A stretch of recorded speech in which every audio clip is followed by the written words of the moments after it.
Hello, नमस्कार. Welcome back to my channel. तुम्ही चॅनलवर नवीन असाल तर चॅनलला सबस्क्राईब जरूर करा.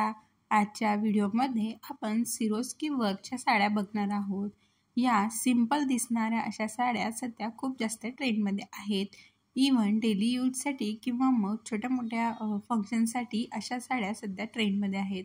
एकदम सिंपल साडी आहे आणि त्यावर जे प्रिंट आहे, प्रिंटच्या लायनिंग्स आहेत त्या लाईट सारख्या वाटतात आणि त्यानंतर बॉर्डरवर पूर्ण असं वर्क केलेलं आहे. नाजूक वर्क आहे पण पूर्ण साडी त्या वर्कने भरलेली आहे आणि ब्लाऊजवर 3/4 स्लीव्हचं पूर्ण वर्क तुम्हाला बघायला भेटणार आहे. आणि या साड्यांमध्ये भरपूर कलर आहेत, म्हणजे जवळपास 9 ते 10 कलर तुम्हाला बघायला भेटतील आणि ऑलमोस्ट सगळे डार्क कलर आहेत आणि ब्लाऊज देखील सेम कलरचंच आहे, पण त्यावर वर्क असल्यामुळे ते खूप जास्त भारी दिसतं. आणि जर तुम्ही म्हणाल की प्राईस रेंज, तर याची प्राईस रेंज आहे 600 रुपये, म्हणजे 550 ते 600 रुपयाच्या दरम्यान ही साडी तुम्हाला इझिली अवेलेबल होते. थँक्यू.